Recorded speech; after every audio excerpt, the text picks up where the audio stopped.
नमस्कार, कैसे हैं आप सभी। उम्मीद कर रहा हूँ कि सभी एकदम स्वस्थ, तंदुरुस्त और अपनी पढ़ाई को अच्छे से जारी रखे होंगे।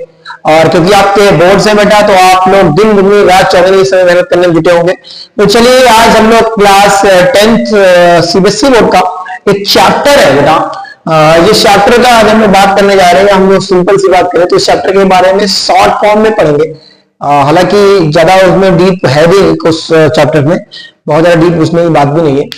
उस चैप्टर का नाम है बेटा एपी एंड जीपी। 10th में सीबीएसई में सिर्फ अर्थमेटिक मीन्स है, अर्थमेटिक प्रोग्रेशन है, और 10th सीबीएसई आईसीएसई में अर्थमेटिक मीन और जीपी दो नहीं है। तो आइए बेटा, हम लोग क्लास 10th की बात कर रहे हैं, तो हम लोग आज बात पढ़ने जा रहे हैं एपी और जो आईसीएसई के स्टूडेंट्स हैं उनके लिए जीपी।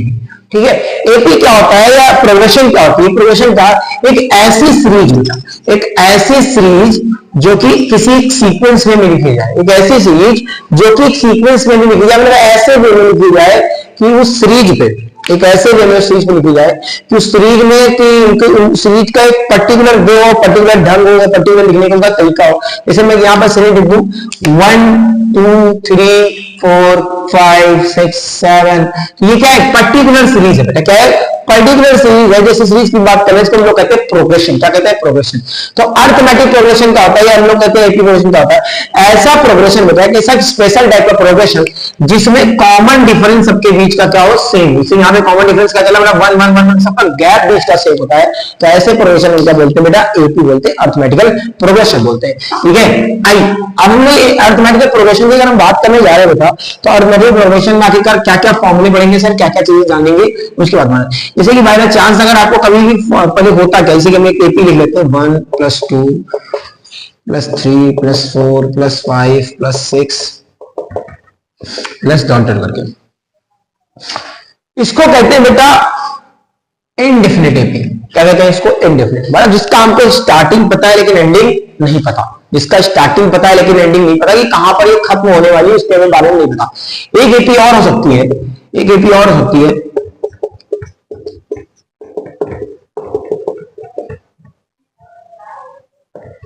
अब इस एपी का हमें स्टार्टिंग भी पता है, एंडिंग भी पता है। तो ये क्या होता है? डेफिनिट एपीज होती है। क्या होती है? डेफिनिट। ऐसी एपी, ऐसा प्रोग्रेशन जिसका स्टार्टिंग का पॉइंट और एंडिंग का पॉइंट दोनों पता है, ऐसे प्रोग्रेशन क्या बोलते हैं बेटा? डेफिनिट प्रोग्रेशंस बोलते हैं, जिनको हम लोग अर्थमेटिक प्रोग्रेशन भी बोलते हैं। आइए हम बात करते हैं तो जो पहला नंबर लिखा होता है बेटा उसको कहते हैं फर्स्ट टर्म। क्या कहते हैं? First term of AP. First term of AP, जिसको A1 से भी डिनोट करते हैं। A1 से, T1 से, बहुत जगह किताबों आपको T1 देखने मिल जाएगा। और जो आखिरी टर्म होता है बेटा, जो लास्ट टर्म होता है, उसको AL से डिनोट करते हैं, last term of AP. Last term of AP. ठीक। और जो कॉमन डिफरेंस अगर निकालना हो, दोनों के बीच कॉमन डिफरेंस निकालना हो तो क्या करेंगे आप? D2 - D1 या D3 - D2 या D4 - D3, सब सेम ही आएंगे। आप कभी कभी इसमें भी क्वेश्चन बनते हैं, बहुत बेहतरीन मतलब क्वेश्चन बनते हैं एपी से, यही से बनते हैं। डिफरेंस आपको बताता नहीं, आपको कभी कभी यहाँ पे x दे देगा, y दे देगा, तो आपको पता होना चाहिए कि डिफरेंस क्या होता है बेटा, कि दूसरे वाले नंबर का पहले वाले सब्ट्रैक्शन, तीसरे वाले का दूसरे, चौथे का तीसरे से। तो अगर ये सारे, अगर कोई भी सीक्वेंस अगर एपी में है, उनका डिफरेंस क्या होना चाहिए बेटा? मतलब सेम होना चाहिए, तो वहां से क्वेश्चन सॉल्व हो जाते हैं। तो अगर मैं यहाँ पर डिफरेंस निकालू बेटा, तो डिफरेंस कैसे निकल जाएगा? 2 - 1 दैट इज 1। तो इनमें कॉमन डिफरेंस क्या हो गया बेटा? क्या हो गया?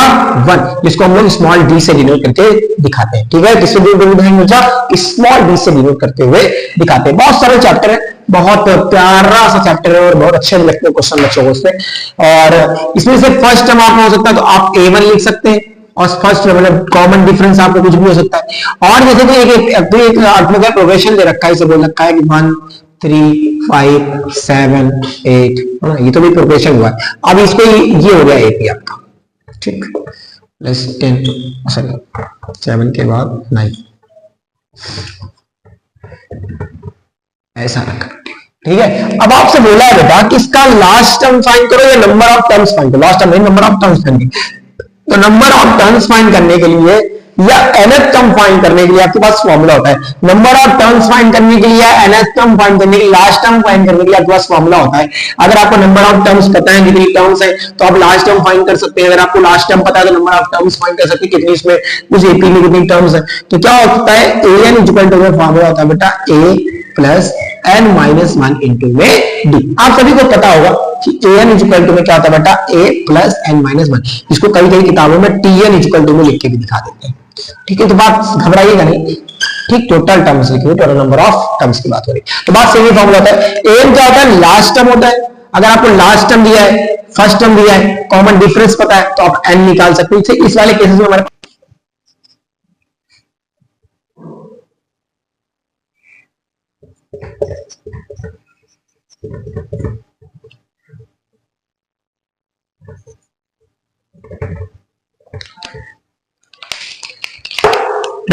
इस केस में हमारे पास क्या है, हमारे पास लास्ट टर्म दिया हुआ है। तो हमारे पास लास्ट टर्म दिया हुआ है, तो हम क्या लगाएंगे बेटा, हमारे पास फॉर्मूला है, हमको पता है फॉर्मूला क्या होता है।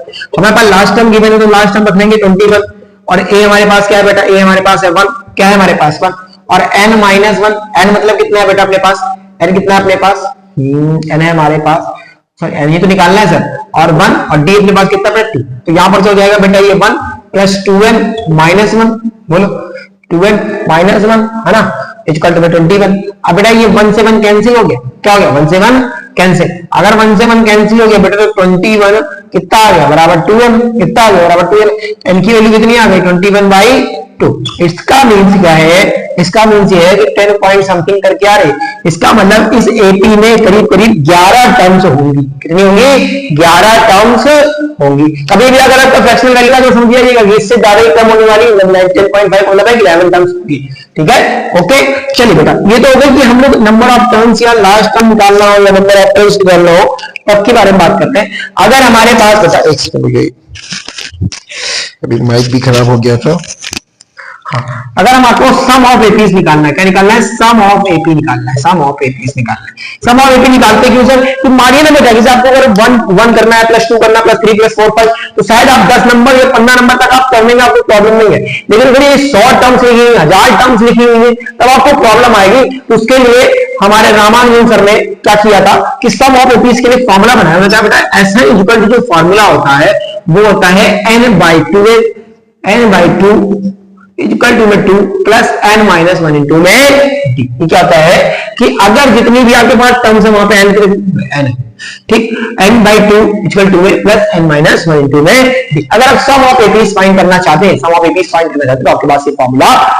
आइए बेटा बात करते हैं जीपी की। क्या बात करते हैं, जीपी की। तो एक ऐसी प्रोग्रेशन, एक ऐसी स्पेशल पोजीशन जिसका रेशियो, कॉमन रेशियो क्या हो, सेम हो। कॉमन रेशियो मतलब क्या है सर, कि जैसे लिखा हो बेटा 1/2, जैसे लिखा हो 1/4, फिर लिखा हो 1/6, ठीक है, ठीक, 1/2 1/4 1/6। अगर मुझे कॉमन रेशियो चलता चला जा रहा है, तो अगर मुझे कॉमन रेशियो निकालना हो, जैसे कॉमन रेशियो अगर सेम हो, तो कॉमन रेशियो का फॉर्मूला क्या जाएगा, कॉमन रेशियो का फॉर्मूला जाएगा बेटा R2 अपॉन में R1। क्या जाएगा, R2 अपॉन में R1। तो R2 अपने पास क्या बेटा 1/4, और R1 क्या है अपने पास 1/2। कितना जाएगा बेटा 2 अपॉन में 4, दैट इज 1/2। कितना आएगा 1/2, कितना आएगा बेटा 1/2, और 1/6 और 1/4 का अगर निकालना चाहे तो यह जाएगा बेटा 4/6, नहीं यहाँ पे 1/8 होगा। ठीक है, तो ये कॉमन रेशियो निकाल लिया। अब आपको अगर फर्स्ट टर्म आपको बेसिकली पता है कि a1 का क्या होने वाला है, a1 का होने वाला बेटा a1 क्या होने वाला है इसका 1/2। अगर आपको निकालना है नंबर ऑफ टर्म्स, तो बोल रखा है इस जीपी में बाई चांस, इस जीपी में बोल रखा है कि टोटल 10 टर्म्स है। कितनी टर्म्स है, 10 टर्म्स है। 10 टर्म निकालनी है अगर आपको, तो 10 टर्म निकालनी है। एएन के लिए इसका फॉर्मूला क्या होता है बेटा, एएन के लिए फॉर्मूला होता है जीपी का, जीएन के लिए मतलब एन टर्म ऑफ जीपी के लिए फॉर्मूला होता है बेटा ए आर की पावर n माइनस 1। क्या होता है, आर की पावर n, क्या होता है ए इंटू में आर की पावर n। ये होता है नंबर ऑफ जीपी से निकालने के लिए फॉर्मूला। अब हम लोग बात करने जा रहे हैं सम ऑफ जीपी निकालना हो। क्या निकालना हो, सम ऑफ जीपी निकालना हो। अगर जीपी के सम को निकालना हो बेटा, तो इसके लिए दो फॉर्मूले, क्या है, दो फॉर्मूले। एक फॉर्मूला बेटा ये है कि जब हमारा आर 1 से बड़ा होगा, और एक हमारे पास फॉर्मूला है जब हमारा आर 1 से छोटा हो। हम बाय चांस निकालते हैं तो हमारा आंसर 1/2 है, हमारा कॉमन रेशियो 1/2 है, इसका मतलब 0.5, इसका मतलब क्या है 1 से छोटा है। और अगर कभी भी आपका डिनोमिनेटर मतलब न्यूमरेटर आपका डिनोमिनेटर से बड़ा आएगा, 3/2 आया, तो यहाँ पर क्या था 1.5। तो इस केसेस के लिए, इस केसेस के दो फॉर्मूले हैं। सम ऑफ जीपीज के लिए यहाँ पर फॉर्मूला बनता है बेटा a प्लस 1 माइनस आर की पावर n अपॉन में 1 माइनस आर। ये तब के लिए है जब आपका r 1 से छोटा किसके लिए है? एक से छोटा है। जब एक से छोटा है तो आप एक से घटाओगे। जब फॉर्मूला कैसे रखेंगे सर? जब अगर आपका r एक से छोटा है, 1 से छोटा है, तो आप एक से घटाओगे, क्योंकि घटा के हमको नीचे डिनोमिनेटर में क्या लाना है? प्लस कराना, माइनस का नहीं लाना है। अगर 1 से बड़ा होगा तो हम r को उससे घटाएंगे तो माइनस में आंसर आ जाएगा ना, इसी समझ। जब r आपका छोटा होगा, when r is less than 1, r is less than 1, और एसएनगेल फॉर्मूला तो हो जाएगा व्हेन r इज